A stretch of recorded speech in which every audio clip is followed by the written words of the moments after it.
Hello, my name is Matthias, and welcome to the FPL Scope and my team selection video for the final game week of the season, game week 38, which might also be my final piece of advice for you guys from this FPL channel. I'm still a bit uncertain if I'm going to continue for next season making FPL content, so yeah, if you want me to continue, then please let me know in the comments by subscribing or liking and that stuff. I'm trying to fish for a little bit more of those engagements. But yeah, I'm not completely sure, and the other reason for that is the fact that I said earlier in the season that if I didn't get into the top 10k and I didn't get to 10,000 subscribers by the end by the start of the next season, then I would quit FPL. So I might actually just not play FPL next season at all, or at least just have like a zombie team, because I'm most likely going to make preseason content. But whatever, that's just a bit of an update for me, and I did mention the top 10k. It's looking a bit unlikely that I'm going to get into the top 10k now. I had another red arrow despite having 126 points, which is kind of crazy, but that's just the level of FPL currently, where 126 points is not enough for me to gain any rank at my position. So I'm now 15 points behind the top 10k, so I think I need to do something a bit drastic for the final game week, try to do some risky plays just to try to get into the top 10k, because that has always been my goal. And if I don't get top 10k, I don't really care that much if I'm 15k or 30k. It doesn't really matter that much to me. I had an awful season last season anyway, where I kind of ruined my whole rank reputation anyway, so that doesn't really matter. But either way, I have a lot of things to get through in this video, and as always, before I get to what I'm going to do for Gaming 38, I'm going to go through a couple other things that I have scheduled. Firstly is my Gaming 37 score. I did mention already that I got 126 points. I did make one free transfer out of the two I had available, so I do have 2 free transfers for Gaming 38. And the one free transfer I did was Aitnouri to Romero for a whopping 1 point difference. So I did have some faith in Romero against Burnley at home, and then Man City in the final game. I was away from home. It was like a double game week because they played Man City, but I figured he could get some points against Burnley, and then maybe he gets lucky against Man City. But instead, it was Van de Ven who scored the goal against Burnley, and they did concede anyway against Burnley. So 2 points for Romero. Van de Ven would have gotten a lot more points, but I did go for Romero because he had more of a goal threat, despite being a bit more expensive. And looking back, especially with Gaming 38 in mind and what I could do with the extra money that I would have for Van de Ven over Romero, that was obviously a bad decision again on my part. Again, I also had 2 free transfers. I could have done the swap and gone from De Bruyne to Guardiola, which would have helped me massively, obviously, because Guardiola is the biggest reason I have a red arrow, because he got 27 points. So he had another huge swing against me because I went for De Bruyne, who has been pretty much my worst player this whole season. Like, he's been really terrible. I'm going to talk more about this in one of the videos for next week. But yeah, again, not the best transfers, not the best game week. I haven't had like the best game weeks the last like 7 or 8 game weeks. I've been just about the same rank pretty much, which is okay, I guess. But at this point of the season, most people are gaining rank by quite a lot. So yeah, a bit disappointed with the end of my season. When it comes to the double game week in general, I had some good things happen. First and foremost, the points for Branthwaite, 6 points from him. Again, just showing up when I need him to, getting a clean sheet in his game against Sheffield United. Also had a double Arsenal clean sheet on my bench boosts. As you can see, I have bench boosted from the small little graphic around the edges there. And I got 5 points from Raya and 7 points from Gabriel from that. Also got 7 points from Nicholas Jackson, who scored a goal, but then also celebrated and got a yellow card for his celebration, which knocked him down from 3 bonus to 0 bonus, which cost me basically 4 points. So that was kind of annoying, but still managed to get, 14, 19, 21 points on my bench boost, which is fair enough, I guess. But again, I don't think the bench boost chip is that good. I think it's mostly just like, yeah, you get a couple extra points, but if you use it this game week compared to any other game week, I don't know if my bench boost or my bench scored that much less points in like a single game week, for example. And I only have one double game week player anyway in Jackson, who got 7 points. So yeah, not a guarantee for success, the bench boost option, and sometimes it can go to the detriment of your team. But my team in general, I thought looked pretty good before the game week, and I did get some decent scores at least. I did have double blanks from both Son and Isak, which is really disappointing. Son because he had a really good fixture against Burnley, and also against Man City, where he usually scores, and had that major chance to score towards the end of the match as well, obviously. Isak blanking in 2 matches against Brighton and Man United. I did not expect that at all, but at the same time, Isak is owned by most players anyway, or most managers, so it doesn't really matter that much. Gordon at least got a goal against Man United, so that helped him a little bit with 8 points for him. Palmer, who again, kind of like Isak and Haaland for that matter, and Foden, are players that are mostly in pretty much every single team, so it doesn't really matter how many points they get. But Haaland 30 points, as my captain, 15 times 2, really good. Palmer, 14 points, also really good over double game week. Foden, 11 points, decent. And De Bruyne, obviously, 12 points, which shouldn't be discounted, but at the same time, he is there rather than Guardiola, who I would have had for sure if I didn't have De Bruyne. So, yeah, pretty disappointed with that. If I had gone with Fernandes and Guardiola instead of De Bruyne and someone else in defense, someone like Dan Burn or Romero / Aït-Nouri, for example, I would have had so much more points the last few game weeks, especially considering that fact that Bruno Fernandes didn't play last game week, where I benched Nicholas Jackson and his 16 points.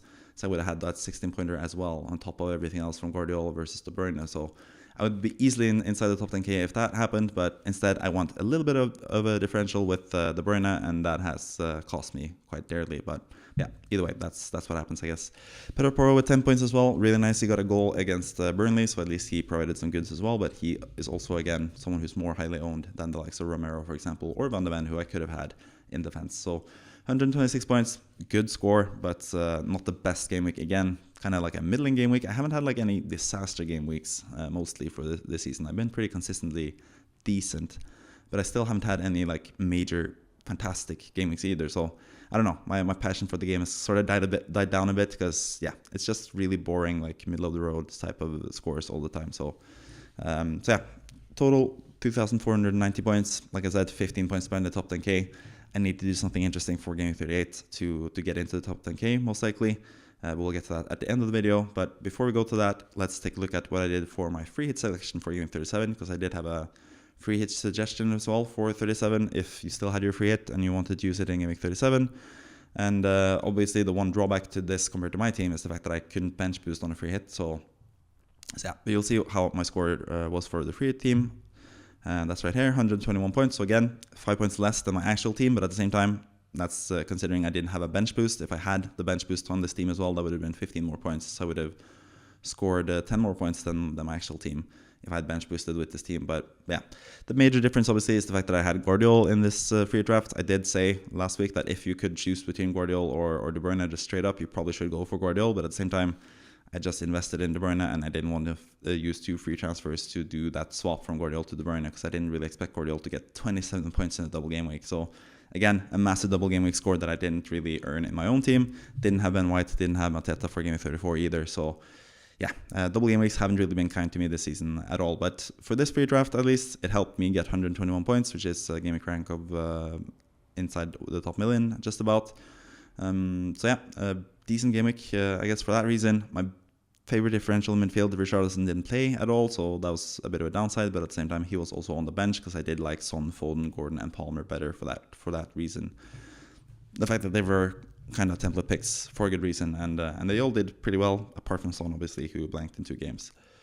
But apart from that, the team is pretty similar to my own team. It's just Guardiola over De Bruyne, basically, and that gave me enough points to almost match my bench boost team in my own personal team with this free hit draft. So yeah, again, another free hit where I get less points than my actual team, but there's a good reason for it this time around, because the free hit team obviously doesn't have a bench boost option. So that's pretty much the free team for Game Week 37. But to take a look at what was the best possible team for this past game week, let's take a look at the manager of the week this week. And that's going to be Domenico De Luca, who has been quite vocal in my comment section.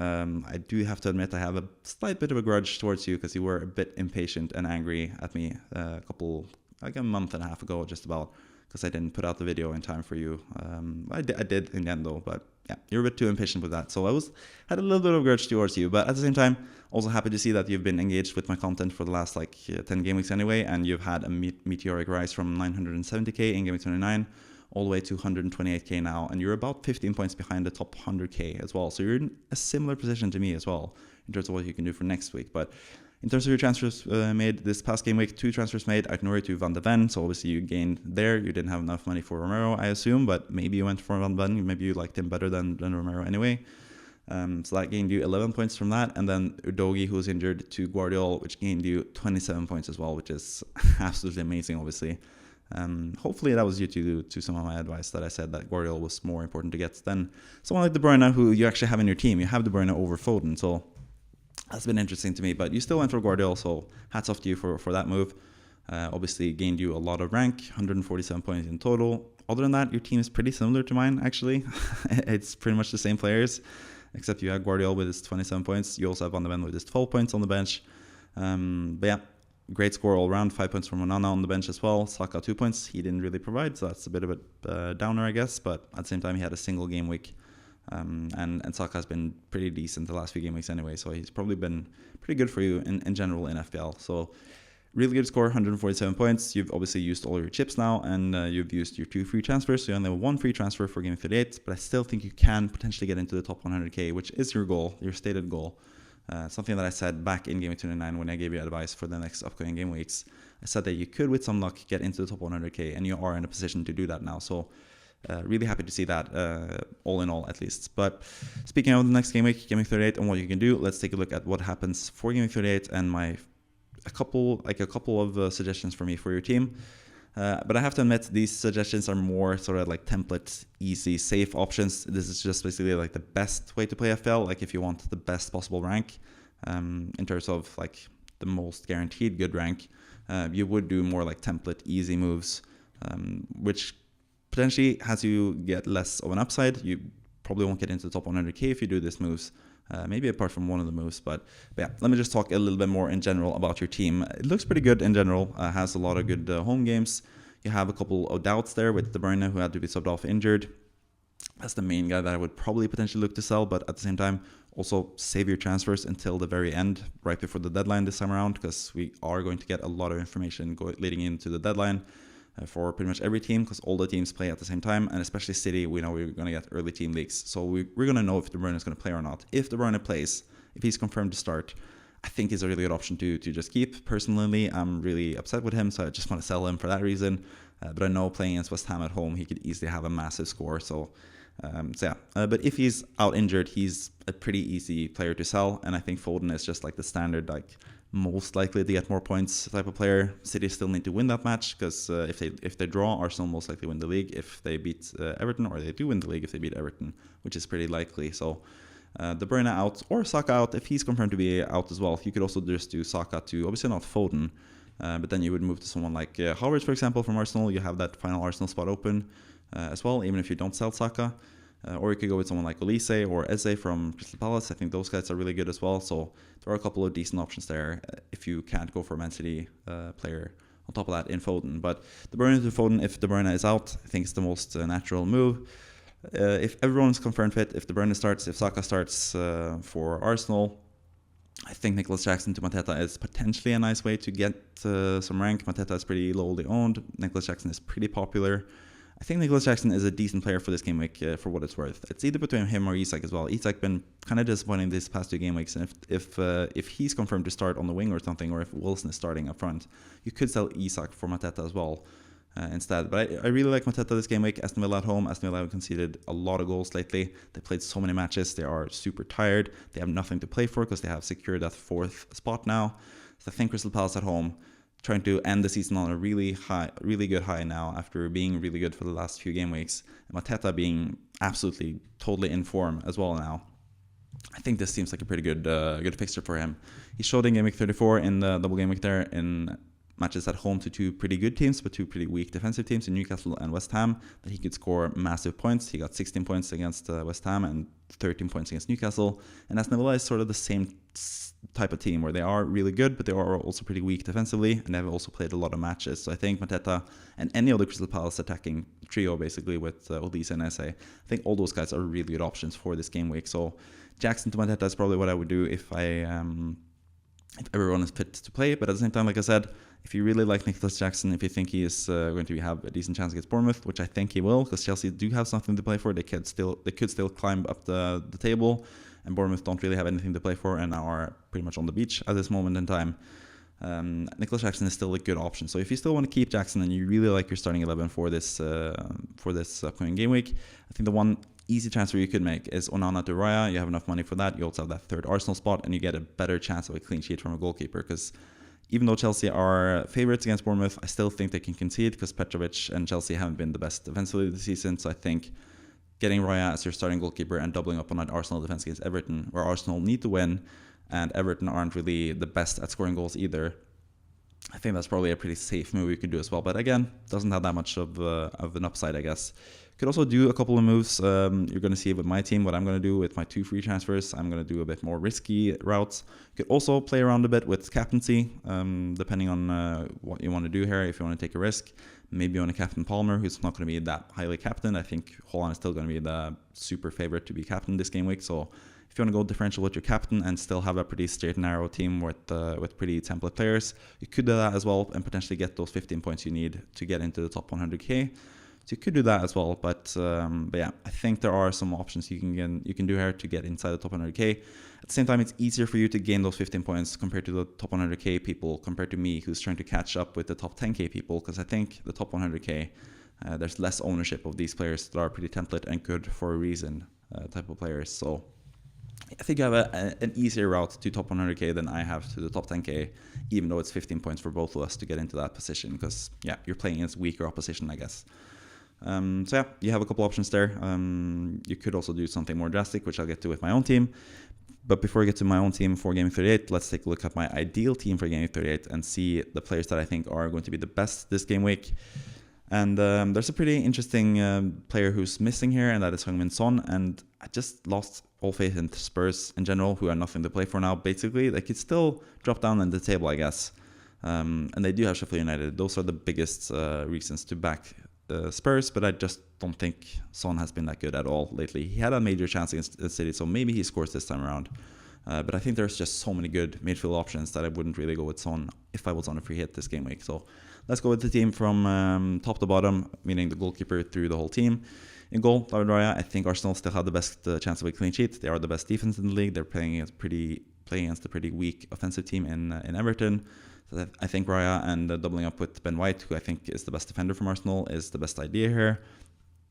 I think Raya could get clean sheet points. I think Ben White could get clean sheet points and potentially attacking returns, as we've seen in the past as well. So doubling up on Arsenal defense, I think seems like a good strategy, especially with Saka being a slight doubt for a start here. I think I could go with just one Arsenal attacker, but at the same time, you could double up on Arsenal attack, whether that's Havertz and Saka, or if it's Havertz and Ødegaard and Saka. Trossard as well is another decent differential player if you want to go different and have someone that is pretty lowly owned. I think Trossard is also another nice player to have, but for Arsenal, I've gone with Raya, White and Havertz, and I think tripling up on them is the best idea, considering they need to win. They have a pretty easy match at home. At least on paper, Everton have made things difficult for Arsenal in the past. I mean, Sean Dyche's teams can be really good defensively, but yeah, I think 2 defensive Arsenal assets and then Havertz, who's just been in fantastic form this second half of the season. I think that's the best Arsenal triple up, basically.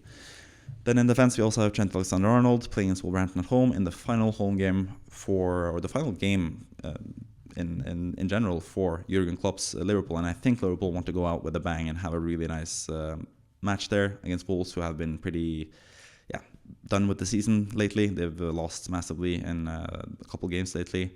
So I think they lost against Crystal Palace, 4-1 or 3-1, and they lost 5-1 against Man City. So I think Trent has a really good upside in this game.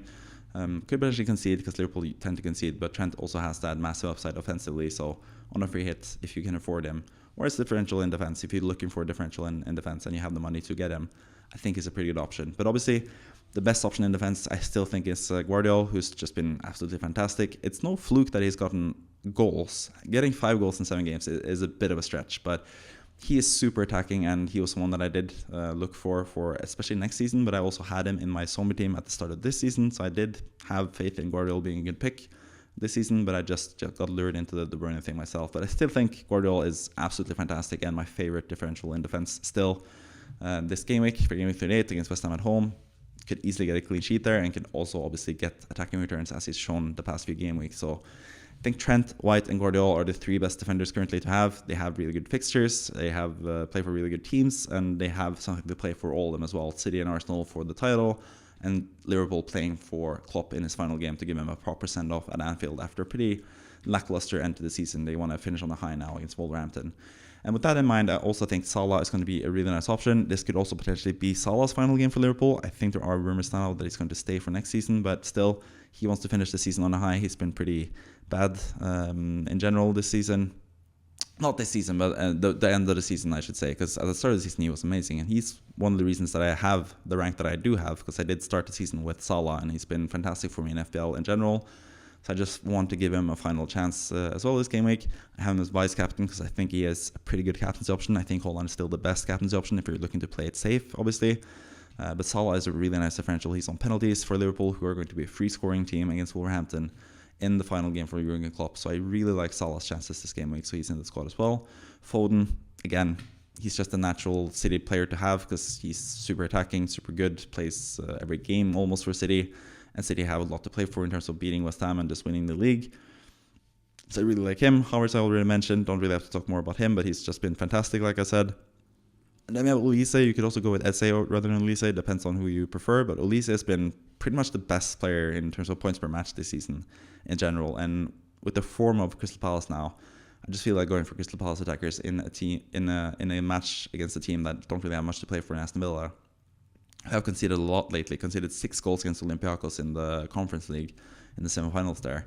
I think Olise and Eze and Mateta, those guys can get a lot of points in that game. So I really like Olise this game week as well. Palmer, as always, he's always going to be a good option. Bournemouth at home is a really nice fixture, so I'm going to have to keep him as well for this team. Haaland captain, like I mentioned, could easily get 4 goals and completely screw me over if I go against him as captain, which I might have to do to get into the top 10k myself. But yeah, that might be a risk I have to take. But Haaland against West Ham at home, he has a really good record against West Ham, as he does with most teams, obviously. But yeah, he needs to score a lot of goals against West Ham, especially if they get a goal early and they lead like 2-0 early, and West Ham are just going to be sort of done with the season, even though they are playing for David Moyes and his final game of the season as well. I think City have just more to play for in terms of winning the league, and they also have the much better team, obviously. So I think Haaland is the best captaincy choice if you look at it objectively this week. And Mateta, like I mentioned with Olise, really, really good form. Aston Villa at home is a really nice fixture at this point of the season, and I think Mateta is the second best striker to have currently this game week. So yeah, he's my favorite differential in attack because he's still pretty lowly owned, despite a lot of people having him in game week 34. That was for a free hit, and now he's out of most people's teams, and I still think he's a fantastic option for this game week. When it comes to the bench, Petrovic I still think is a decent goalkeeper. So like I mentioned with Domenico De Luca's team, so getting Raya as the starting goalkeeper rather than Petrovic is probably not like the biggest differential, but if you don't have anything else to do, I think that's the best option to do. But at the same time, Petrovic at home to Bournemouth could be a decent match for Chelsea. They do tend to concede goals, like I said, and Bournemouth tend to score a couple goals. So yeah, not the best backup option, but at the same time, there aren't really that many good goalkeeper options if you remove the players from the teams that are really popular, like Man City and Palace, who we have tripled up on in this game week, pretty much. Then we have Rodrigo Muniz, who is partly in the squad just because he's 4.3 in terms of costs, pretty cheap. But at the same time, I think it's also a really good fixture. It is away from home against Luton, but at the same time, Luton have like a tiny, minuscule chance of staying up, and that's if they win like 6-7-0 and Nottingham Forest lose like 6 or 7-0. I know it's far-fetched, but I think Luton are just going to try to go for it and try to score as many goals as possible. It's going to be a pretty open game, hopefully, but at the same time, you never know with both Luton and Fulham. It could always be a really low-scoring game as well, but I think Muniz is a nice differential option. He hasn't been as on fire as it was earlier this season, or around giving 30 at that time. Giving 29, he was amazing, obviously, for the free hit if you had him there. But he's still been posting really good underlying numbers, and we know how lethal he is as a striker. He's a really good striker, so I think he's a really good option. But he's here mostly for being really cheap as well, so I like him for that matter. Then we have Munoz from Palace. We have Muniz and Munoz. Really nice alliteration there for the not alliteration, but wordplay, I guess. On the bench there, I really like him as well as an attacking option in defense against Aston Villa. I do think they will concede though, however, so that's why he's benched. But he has decent chances of getting goals and assists, and I think he's going to be a really popular option in FPL next season as well. So I think all of these players are going to be really popular next season in general, basically. So yeah, it's a bit of a preview for next season as well, this team. And then finally on the bench, we have Mickey van de Ven for Spurs, just as a cheaper option. He scored last time, so more of a recency bias there over Romero, and we also need the money because the team value for this team is 103.3 million. So it's quite an expensive team, so having a pretty cheap bench is pretty nice to have a maximized amount of having Salah, Trent, Haaland, and a lot of good players attackingly for this team. So when it comes to my team compared to this team, I have only 5 out of these 15 players, so I'm not in an ideal situation for next game week myself, but I do have a lot of good players for next game week anyway. I have a lot of like the second or third best options this game week, I feel like. in total, but only 5 out of these 15 players, and 2 of them are goalkeepers in Raya and Petrovic. So let's take a look at my own plans for Game Week 38 and what I'm going to do for this coming game week, this final game week of the season. And like I said, I sort of just have to go for it to get into the top 10k. I need to do some interesting things, I think. So I'm down to 2 options basically. One of them is doing Isak down to Mateta and get me a lot of money, and that's enough money to go from De Bruyne to Salah, which would be really interesting, I think. Potentially captaining Salah in the final game for Klopp against Wolverhampton at home would be a risky strategy, obviously, but I think Salah has shown in the past he can get those 20-point hauls. He is on penalties. He's going to be willing to score a lot of goals in that game. So I think that's going to be a nice strategy, and also just like a emotional sort of send-off, I guess, for Salah, who hasn't really... I feel kind of sad about the way he ended things with me and my FPL team, because leading up to Game Week 34, he was pretty bad. Game Week 34, he was pretty bad as well in that double game week. And then after that, I haven't had him in FPL. So it's a pretty sad way for him to go out if he is indeed leaving after the season now. So kind of wanted to just give him that final chance to redeem himself and get me one final huge boost from the final game week of the season. So that is my first option, probably going Isak to Mateta. But again, selling Isak is probably not ideal either. I think he has a pretty good fixture. But I do also really like Mateta. Like I said, I think he is the second best striker. So I think it's actually an upgrade in both accounts, both from De Bruyne to Salah and from Isak to Mateta. The other chance I can do, if I do sell De Bruyne, I could also buy Havertz. I do have that third Arsenal spot open, and I do think Arsenal will score a lot of goals, or have a chance to score a lot of goals against Everton at least. I don't know, maybe if they're up 2-0, maybe they're trying to save it more defensively and try to just earn the win if Man City are indeed struggling. Or maybe they just let loose if Man City are leading by quite a lot. Maybe they are just letting loose and Havertz is going to score a lot of goals. But I do just prefer Salah over Havertz, so I do prefer doing the other route. But if I do sell De Bruyne, I obviously have a Man City spot open, so I could do Burn to Guardiola. I could do this regardless. I could do that as a -4 on top of doing Isak to Mateta and De Bruyne to Salah. I could do Burn to Guardiola. I do think I have enough money in the bank potentially for that. Maybe I don't even have enough money in the bank for that. But if I have an option to do that, or put a Poro, for example, to Guardiola, just to upgrade that final defensive spot as well, I could do that as well. Or Romero to Guardiola, I might even do on top of everything else. But yeah, if I sell De Bruyne, obviously I have that final City spot, but I would have to make a -4 hits to get in another City defender if I do Isak to Mateta on top of the De Bruyne to Salah move. So yeah, a lot of different things I can do there. I only have 0.1 in the bank, but I do have those 2 free transfers, so I'm not going to use any hits to get my players, the players that I want. So I think I have a decent team. Other than that, I think the team is pretty similar to what I mentioned with Domenico De Luca's team, and also the free team is slightly different, obviously. But yeah, I have a decent option there. Spurs away to Sheffield United. I do think they have a decent chance of keeping a clean sheet, but at the same time, Spurs never really keep clean sheets anymore. So I'm not sure I'm too confident about those guys. I do really like Gabriel and Raya, though. I did have White and Raya in my ideal team for the 38 team. And Gabriel isn't that much worse than White, and he could actually be the one to score rather than White as well, as we've seen in the past. So yeah, when it comes to midfield, I do have Son. I could sell Son for Salah as well, but if I do that, I don't have enough money for Mateta. I would have to go with Muniz rather than Mateta. So yeah, I do prefer to just sell De Bruyne because I'm just sick and tired of him, and he also might just not start this game. Hopefully, I would say it would make it a lot easier for me if I get confirmed news that De Bruyne is not starting. It would be a lot easier to sell him, but I'm looking like to sell him anyway because I'm just sick and tired of De Bruyne in FPL pretty much. So yeah, those are pretty much my plans. I could sell Nicholas Jackson as well, like I mentioned with the other team. That wouldn't leave me enough money for Salah at least, but yeah, I feel like I have to do something interesting to get into the top 10k and just risk it a little bit to potentially get into that elusive top 10k spot that I wanted this whole season. So that's going to be interesting to watch. I'm going to have a reaction video after the game week has passed on Tuesday probably. I'm going to recap my whole season basically, or at least my game week 38 score, and also how close I was to getting into the top 10k if I did get into the top 10k in general. So you can look forward to that. I'm going to probably have like a summary podcast with Kevin finally. Haven't had a FPL Scope podcast in a long while with Kevin, so I'm going to just talk about the season. His season has been absolutely awful. He's fighting to get into the top million, which is about the same place where I was last season. That tells you something about how badly I did last season. But But yeah, I'm going to talk a little bit with him as well, and I'm also going to do an update on the zombie team and look at my zombie team, how that did over the course of the season, and also look at the ideal zombie team and see if that zombie team could potentially win FPL. At this moment in time, I haven't worked it out, so I don't know if a zombie team could have won the season, but looking at the leader overall now, who is a fellow Norwegian manager, who's like 50 points ahead, I think, of second place. I think it's going to be tough to win FPL without any transfers this season, but I'm going to check with the Zombie Squad video to see if it would have been possible if you picked the ideal team from start to finish, from Game Week 1 through Game Week 38, and see if you could finish number 1 overall, or at least number 2 overall, if you had done the perfect team from the start of the season. But those are some of the videos that you could potentially expect next week. But like I said, not 100% sure if I'm going to continue making videos for next season. I'm going to make preseason videos most likely.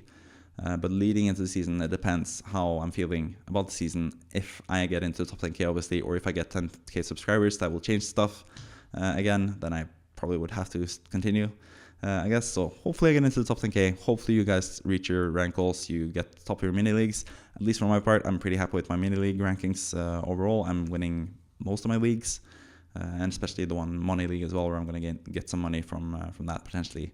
Allegedly, I guess, if it's not legal. But anyways, I'm glad you enjoyed or hope you enjoyed this season with me making content for you guys. Made content all the way from Game Week 1 through Game Week 38. I made a weekly wildcard draft every single game week, and for this week's weekly wildcard draft, you could just look at my free hit draft, because this is basically, if you have a wildcard left, you pretty much just have a free hit left. So this would be my weekly wildcard draft.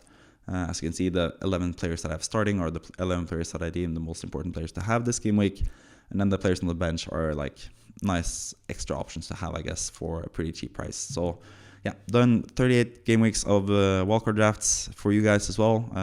For anyone that has wildcarded in any particular game week, you would have had a guide from me to show what I would do in that instance. I might also do like a summary video on my all of my wildcard drafts this season, and see where I've done badly, where I've done good. And also probably going to have like a summary video at some point, whether that's for preseason next season or as like a postseason video. I'm going to go through some of my own mistakes and how I can learn from that in the future as well, or how you could learn from that in the future to be a better manager in FPL. So with that, I want to thank you for watching this video and all my content this season, whether this is your first video or your last out of all the videos that I posted this season. If you've watched every single video, please let me know in the comments. That would be also really nice to see. And also let me know if you want me to continue to do this thing. I'm going to have a little bit less of time when it comes to next season in general, because I'm going to work more, I think, like my normal jobs. So yeah, that's going to affect me a little bit when it comes to my potential to make videos, I guess. So yeah, let me know what you want to see on this channel, if you want to see anything at all for next season. And I'll try to make those plans accommodated, but we'll see what happens anyway. But thank you for this season, like I said a couple times now. Thank you for watching this video. Bye-bye. Maybe for the final time in terms of FPL advice. We'll see. To be continued, I guess. Bye-bye.